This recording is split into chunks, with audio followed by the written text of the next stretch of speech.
everybody. Another day, another person going after ESPN's Malika Andrews. This time, it's former NFL wide receiver Dez Bryant. Now that surfaced late last week, the league is looking into allegations that Thunder guard Josh Giddey had an improper relationship with an underage girl. In a since-deleted post, an anonymous social media user claimed a girl who was seen with Giddey in videos and images, some of which include explicit captions, was a junior in high school at the time.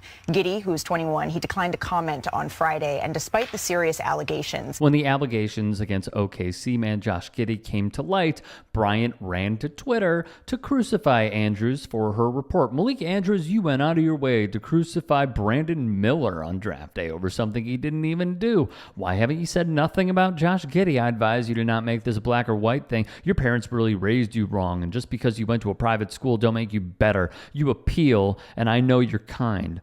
You're just a puppet. I don't know how a former or current NBA player could sit there across from you and look at you with some kind of respect. Former ESPNer Jamil Hill ripped Bryant. With all due respect, your tone and approach to Malika was out of line. You made it personal by bringing in how she was raised. You didn't bring any of that energy to any of the male broadcasters. She wasn't on air when the news about Josh Giddey happened and addressed it when she returned. So getting on Malika Andrews about this, I believe, is off kilter.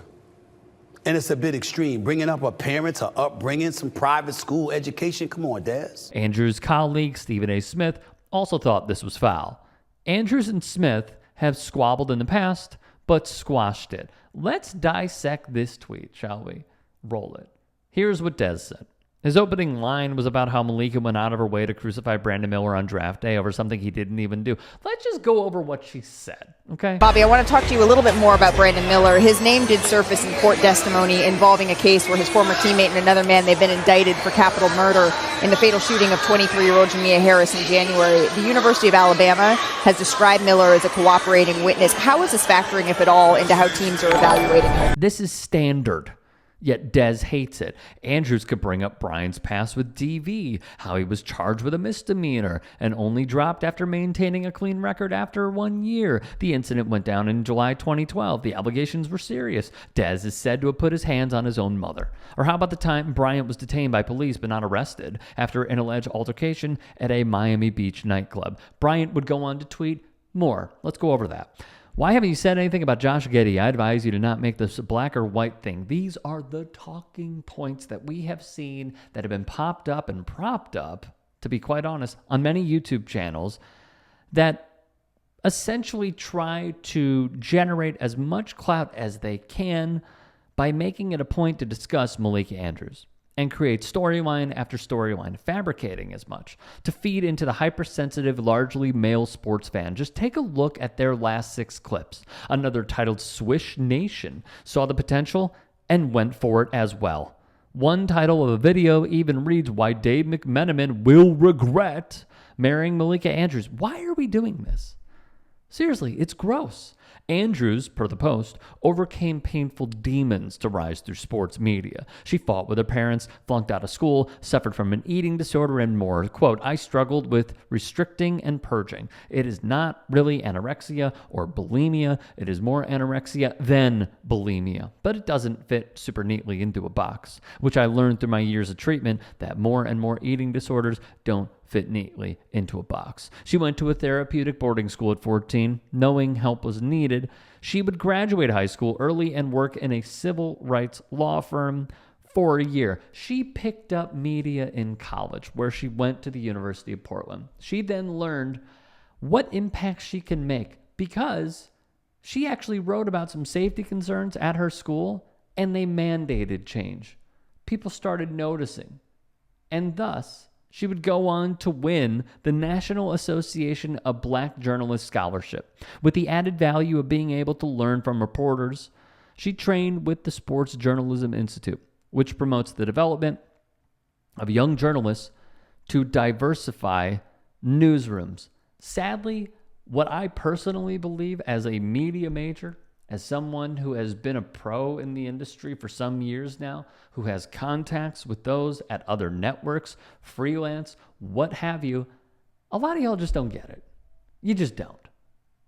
You don't understand the ethics of journalism. You don't understand that we need to bring to light some of these things that are quite uncomfortable And if we don't, when we are in that position to ask some hard-hitting questions, we could then get suspended. You know why? Because we're not out there to stroke the ego of some players. Some do that, and that's fine. Cool, that's your lane. Cool. I've seen it with the UFC. I've seen it with boxing press conferences. That is fine. Unfortunately, when it comes to real hard-hitting journalism, it is dying. And you know why that is? Because teams and players would rather curry favors than owning up to some of the things that they have said or that they have done. Seeking out the truth is hard, okay? When that happened with Brandon Miller, she was in the right to mention that. You know why? Because it was the storyline of the college basketball season. ABC News was featuring the Brandon Miller story in their packages to a national audience. What is it? ABC Nightly News with David Muir. They would put that in their packages. NBC News would talk about it. And yet you guys are getting upset at her mentioning it. When she correctly stated in her question that Brandon Miller got in a car and transported, allegedly, the firearm that was used to kill Jamea Harris. And that's not worthy of a question? Because you want to dog a reporter / journalist? Really? Where are the priorities? What have we lost here? Or are you guys just giving in to the rabbit hole that you fall down of YouTubers that push numbers and gain clout off of hating on someone like this? And let me be very clear about this. Sometimes there's always room for criticism, and sometimes there is criticism that is deserving of Malika Andrews, that is deserving of a Rachel Nichols, that is deserving of a Maria Taylor, that is deserving of a Jason Garrett, of a Jack Collinsworth, of anybody in media. Anybody. But to go and attack somebody when they are talking about and following the facts of the case, that this could potentially impact his draft value, which it could have, I don't think that's a question for Malika Andrews. What I think is looking at oneself in the mirror and asking themselves, why am I getting so upset about this? I think that's fair. Here's what Stephen A. had to say. How in God's name does Malika Andrews not ask that question on draft night? She had to.